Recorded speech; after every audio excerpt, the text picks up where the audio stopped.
Halo semuanya, selamat datang di channel Auto Driver. 9 tahun lalu, Porsche mengejutkan dunia dengan membuat Panamera. Mobil itu menggabungkan antara esensi sebuah mobil sport dan kemampuan untuk akomodir 4 penumpang secara nyaman sehingga ukurannya besar. Mobil tersebut menuai banyak sekali pujian sekaligus hujatan, dan kini generasi keduanya sudah hadir di tengah kita.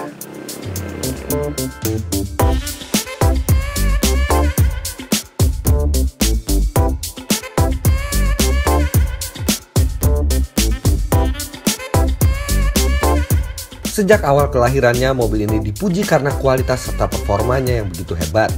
Namun di lain sisi banyak yang menghujatnya karena bentuk dari bodinya. Tapi di generasi kedua ini Porsche terlihat tahu harus melangkah seperti apa. Lihat saja sekarang desainnya yang enak buat dipandang. Dari samping siluetnya itu masih ciri khas Porsche Panamera. Anda akan langsung mengenali bahwa ini adalah Porsche Panamera karena dia meneruskan beberapa ciri khas desain dari generasi sebelumnya. Tapi perubahan-perubahan di detailnya itulah yang membuat perbedaan impresi ketika melihat mobil ini. Lihat lampu belakangnya yang kini pipih dan panjang menimbulkan kesan modern serta mahal, serta spoiler itu tersembunyi di balik bagasinya yang rapi ini, tapi bisa Anda naikkan secara elektronik. Kemudian lekuk-lekuk bodi itu sekarang terlihat lebih harmonis dibandingkan sebelumnya, serta mobil ini ukurannya besar. Artinya membutuhkan pelek yang ukurannya juga proporsional, dan di mobil kami ini adalah pelek 21 inci yang terpasang di depan dan di belakang. Di belakang lebih lebar, menggunakan lebar 315 mm, sedangkan di depan 275 mm. Dan pelek 21 inci ini kami rasa adalah ukuran yang paling pas untuk proporsi mobil yang sebesar ini. Berbeda dengan lampu belakang yang pipih, lampu depan mobil ini besar dan tebal untuk mengakomodir 4 buah DRL LED yang sekarang menjadi ciri khas desain lampu Porsche. Untuk pasar Indonesia, semua tipe sudah mendapatkan lampu LED, dan Anda bisa mendapatkan option lampu matrix seperti di mobil kami kali ini, sehingga cahayanya itu terbagi-bagi dan secara cerdas bisa diatur pencahayaannya lebih presisi untuk penerangan yang lebih efisien dan efektif di malam hari. Ini adalah lampu sen sekaligus juga lampu kecil, dan ini bukan fog lamp tapi ini adalah sensor radar untuk melihat jarak mobil ke depan, karena mobil ini juga dilengkapi dengan beberapa fitur radar. Secara umum, desain dari mobil ini adalah Panamera yang akhirnya bisa Anda nikmati bentuknya. Menyandang nama Porsche, artinya sudah seharusnya mobil ini memiliki mesin yang bertenaga. Dan Anda tidak perlu khawatir karena Porsche memberikan 2 buah option mesin yang sangat bertenaga untuk mobil ini. Yang pertama adalah Panamera biasa, itu menggunakan mesin 3000 cc V6 turbo dengan tenaga 330 HP dan torsi 450 Nm. Tapi untuk unit tes kami kali ini, Panamera S itu menggunakan mesin yang sedikit lebih kecil, 2900 cc, sama-sama V6, tapi turbonya 2, bukan satu seperti yang 3000 cc, sehingga menghasilkan tenaga 440 HP dan torsi 550 Nm, yang torsi serta tenaga raksasa itu disalurkan ke 4 rodanya melalui transmisi kopling ganda 8 speed. Yang istimewa dari mesin ini adalah penempatan turbonya yang bukan di sisi luar dari mesin V6-nya, tapi justru di celah di bagian dalam dari mesin V6-nya. Itu membuat mesin ringkas sekali, dia tidak terlalu lebar, serta panjang exhaust yang menuju ke turbo itu pendek, sehingga lossesnya atau rugi-ruginya itu bisa dikurangi dan penyaluran tenaga itu menjadi lebih efisien. Ini sistem yang mirip seperti yang dilakukan Mercedes AMG pada GTS. Mesin ini diklaim oleh Porsche mampu melaju 0-100 km/jam dalam 4,4 detik, tapi itu nanti akan kita buktikan sendiri di Indonesia dengan menggunakan alat ukur akselerasi apakah bisa mencapai klaim tersebut.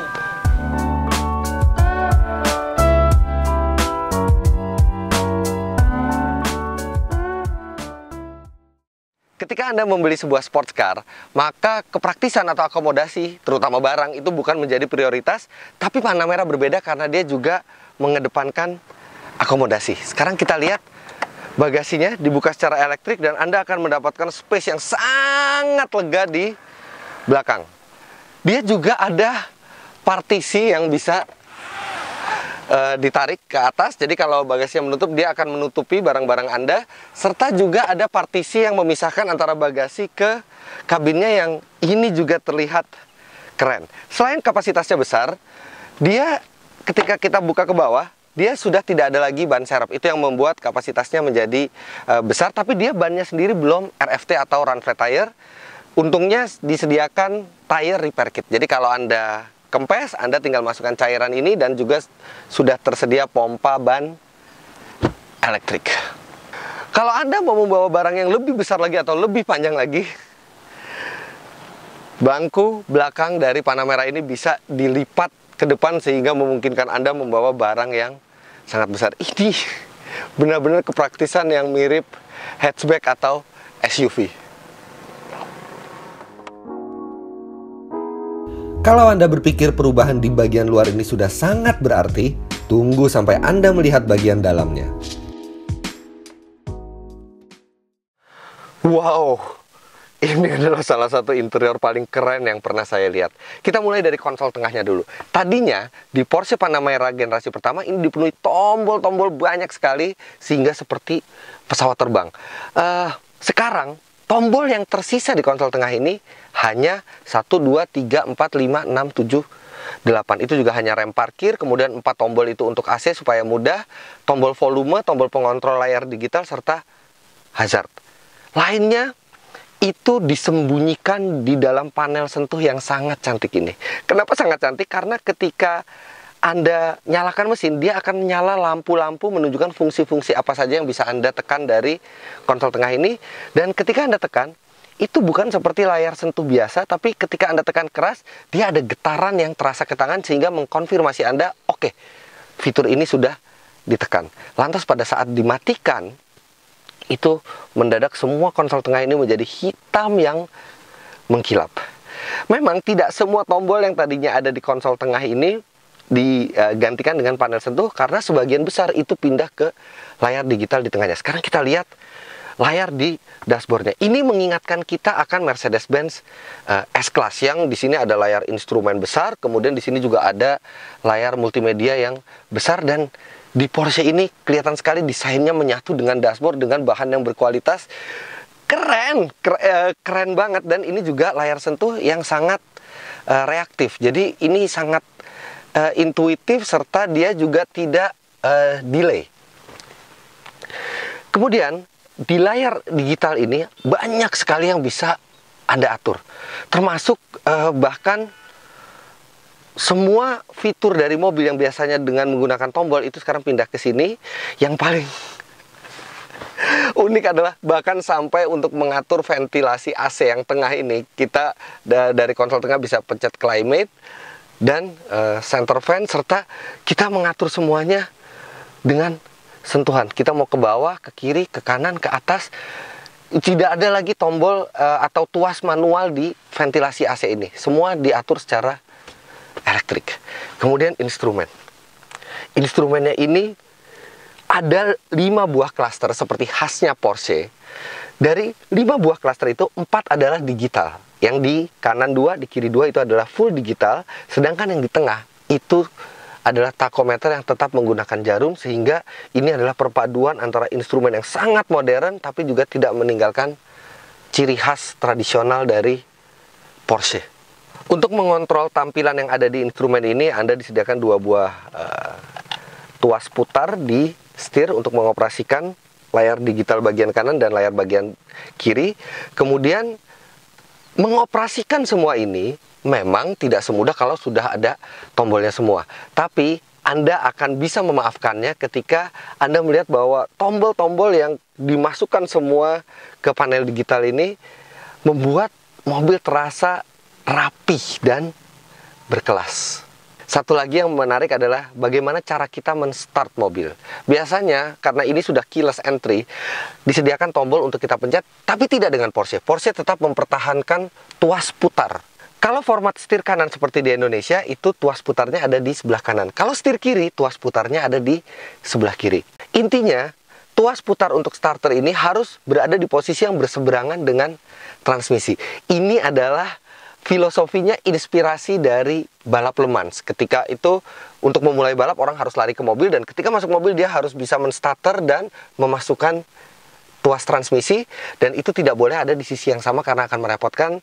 Mungkin sekarang fungsi itu tidak perlu lagi, tapi itu adalah filosofi yang dipertahankan Porsche. Selalu tuas putar untuk start itu berseberangan dengan transmisi. Sekarang kita akan lihat bagian yang paling krusial dari Porsche Panamera, yaitu bagaimana mobil ini bisa mengakomodir penumpang dewasa di belakang. Saya memiliki tinggi 177 cm dan Anda bisa lihat betapa leganya ruang di belakang. Kepala saya juga tidak mentok sama sekali walaupun atap mobil ini menyerupai mobil sport sejati yang melandai. Bagi Anda yang merasa ruang ini masih kurang, bisa memesan versi lebih panjang dari Panamera yang memiliki wheelbase lebih panjang 150 mm dan harganya terpaut 400 juta rupiah lebih mahal. Sama seperti di bagian depan, kontrol tengah di bagian belakang ini juga terlihat sangat elegan dan modern. Jok individual ini juga memberikan kesan lebih eksklusif dan sporty. Tapi bukan hanya bergaya, jok ini juga sangat nyaman diduduki. Ada sedikit perasaan unik ketika duduk di belakang dari Porsche Panamera ini. Karena Anda bisa lihat ini garis pintunya ini, garis jendelanya tinggi. Kemudian bucket seat di depan juga itu besar. Jadi Anda ada semacam perasaan terkungkung. Tapi itu nggak masalah karena Anda terkungkung dalam kemewahan. Dan karena ini kursinya bucket, semi bucket, itu ketika disupiri menggunakan mobil ini, Anda tidak merasa bahwa sedang disetir oleh jasa pengemudi di depan dan dibawa berkeliling kota, tapi Anda lebih terasa seperti ada pembalap di depan yang siap membawa Anda taxi ride di sirkuit. Gas, Pak! Wah, Anda bisa tegang juga di belakang. Sudah, Pak. Terima kasih. Memang sistem entertainment dan TV di belakang belum hadir sebagai standar. Anda juga tidak bisa memesannya sendiri karena membutuhkan konektivitas Vodafone yang belum tersedia di Indonesia. Namun kami merasa sistem hiburan di belakang tidaklah perlu untuk mobil ini, karena siapapun yang membeli mobil ini sebaiknya lebih sering duduk di depan.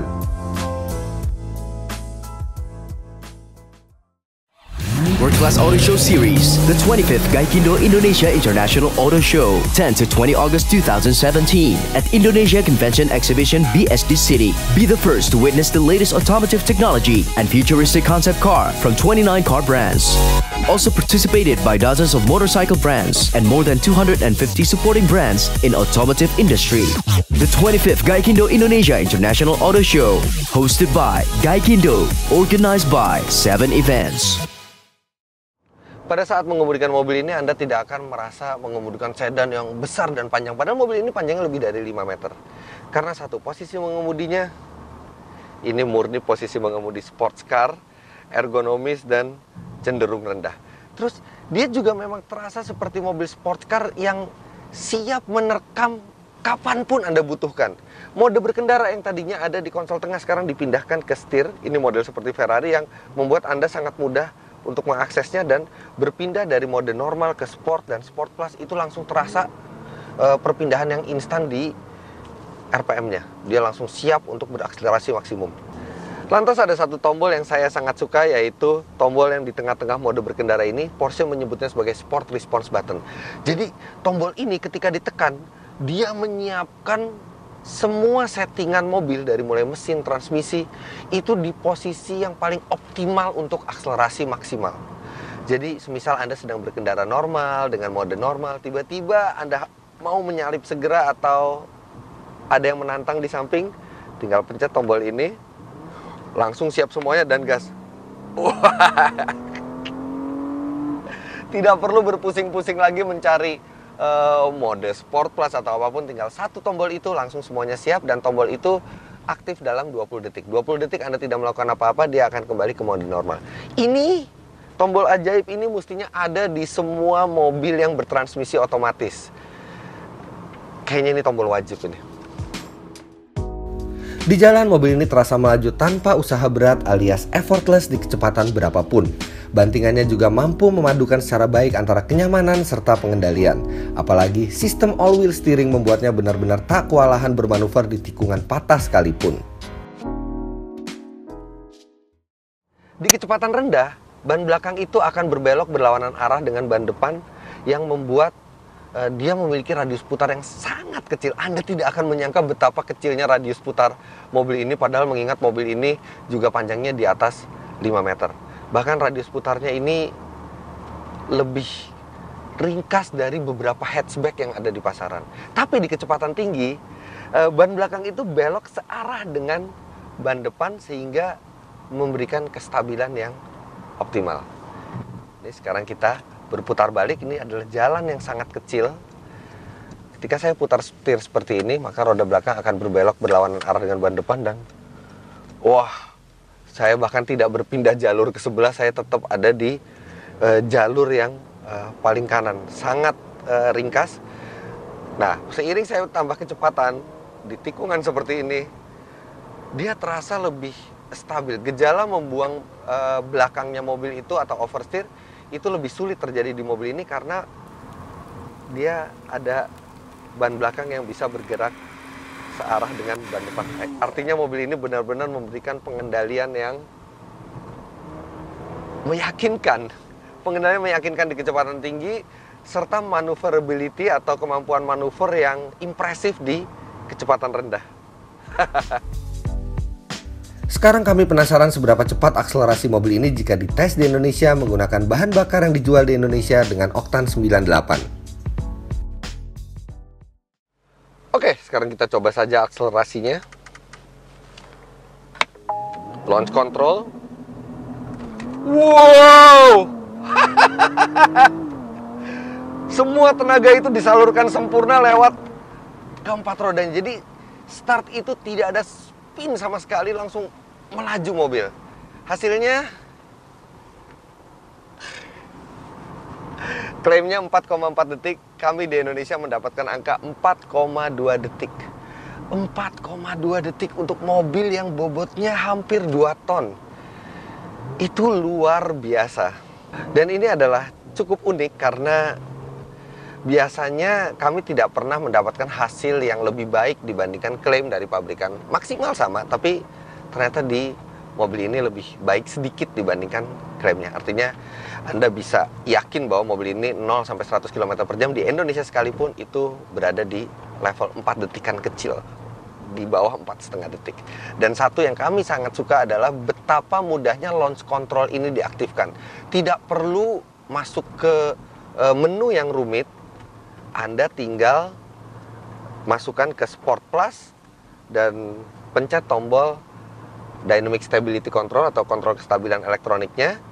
Dah, tinggal berhenti, injak rem sekeras-kerasnya, injak gas sedalam-dalamnya, dan seketika itu sistem launch controlnya itu bekerja dan dia tidak ringkih. Artinya dia bisa dipakai berkali-kali. Ini tadi saya baru tes, sekarang saya langsung berhenti lagi aja, injak gas, injak rem, launch control activated lagi, launch lagi. Wah, Anda bisa mengulangi hal itu berkali-kali dalam sehari. Karena memang Porsche diciptakan untuk kesenangan, jadi mereka membuat launch control itu sangat mudah diakses dan bisa dipakai berkali-kali. Rasanya konsumsi bahan bakar bukan satu yang dicari oleh pemilik mobil ini, tapi kami mengetesnya. Untuk di rute dalam kota dengan kecepatan rata-rata 22 km per jam, dia mencatat 7,1 km per liter. Sedangkan di rute tol dengan kecepatan rata-rata 90 km per jam, dia mencatat 12,0 km per liter. Oke lah, tidak terlalu iri, tapi mengingat tenaganya dan torsinya itu adalah hasil yang cukup bagus. Dan kami rasa hampir mustahil ada orang membeli Porsche Panamera yang S dan sedih ketika konsumsi bahan bakarnya tidak sesuai harapannya, karena bukan itu intinya, tapi setidaknya Anda tahu datanya. Meski begitu, harus diakui ada beberapa hal yang agak mengganggu di mobil ini. Yang pertama adalah sirkulasi udaranya yang tidak bisa menutup terus-menerus. Kita tutup secara manual, nanti beberapa menit dia akan membuka sendiri, membuat udara bau dari luar itu masuk. Kalau di Eropa untuk memasukkan udara segar, tapi di Indonesia kayaknya kurang cocok dan tidak bisa dinyalakan terus-menerus. Pasti Anda harus mengaktifkan setiap kali dia mati. Kemudian yang mengganggu berikutnya adalah setirnya ini sangat ergonomis, instrumennya juga keren. Tapi kalau di posisi mengemudi yang ideal, itu ada sebagian dari instrumen yang tertutup oleh setir. Jadi ngerasa sedikit rugi aja gitu, karena saya pengen itu ngelihat yang bener-bener full dari instrumen ini, tapi sedikit terhalang setir. Itu memang tidak terlalu signifikan. Kemudian konsol tengah ini memang sangat baik untuk dilihat. Tapi Anda juga harus menjaga kebersihan karena dia adalah fingerprint magnet. Jadi sangat gampang sidik jari Anda dan debu menempel di sini.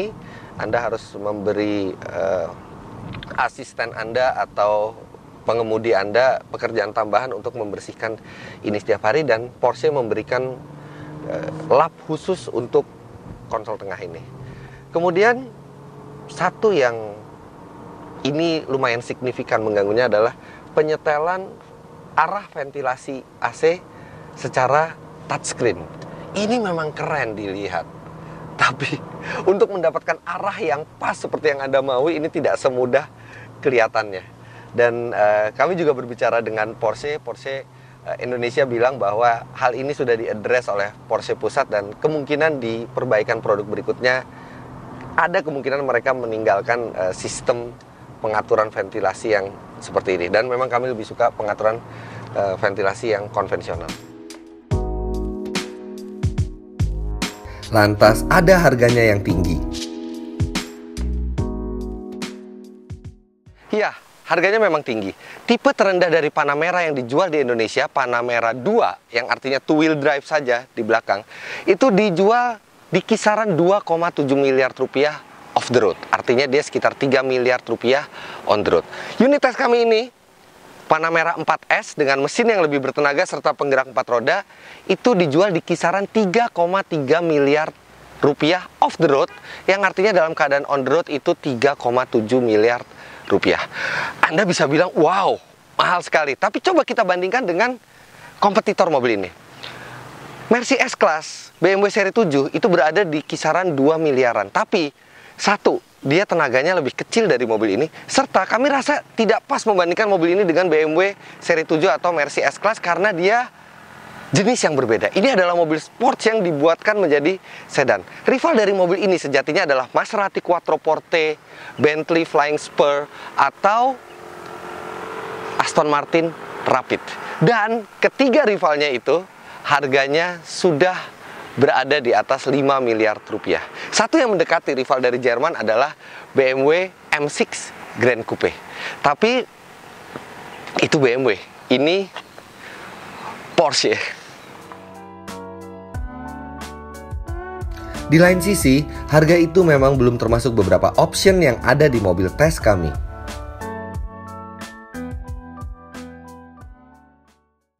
Mobil tes kami ini bukan pure standar Indonesia, tapi ada beberapa option yang ditambahkan, seperti audio. Standarnya Bose di mobil ini sudah Burmeister. Kemudian dia juga sudah dilengkapi dengan Adaptive Cruise Control. Kami rasa ini adalah option yang harus Anda pilih karena dia bisa menjaga jarak dengan mobil di depannya, dan itu sangat berguna untuk lalu lintas Indonesia, terutama di tol yang tidak konstan kecepatannya. Lantas option berikutnya di mobil ini yang bukan standar adalah matrix headlight di depan, electric seat untuk belakang dengan memori, 3 memori masing-masing untuk belakang kanan dan belakang kiri, itu juga adalah optional, serta pelek 21 inci. Standarnya adalah 20 inci. Kemudian sport exhaust dan surround view kamera itu juga adalah option yang terpasang di mobil ini. Berapa nilai dari semua option itu? Sekitar 400 sampai 500 juta rupiah. Tapi itu kembali lagi kepada selera Anda. Anda tidak harus membeli option itu, tapi Anda akan punya ratusan, saya rasa lebih dari 100 option yang bisa Anda pilih untuk membuat mobil ini lebih personal, mobil ini lebih sesuai dengan kebutuhan Anda. Secara singkat, mobil ini memberikan kesenangan luar biasa bagi pengemudinya serta excitement bagi penumpang. Ketegangan serta performa yang dimiliki membuat kami tak mensejajarkan mobil ini dengan sedan mewah macam S-Class atau seri 7. Ia terasa lebih spesial. Ubahan drastis desain dan teknologi membuat mobil ini sekarang sangat menggoda bagi pecinta kecepatan dan keindahan. Simple. Kami rasa ini adalah salah satu masterpiece dari Porsche.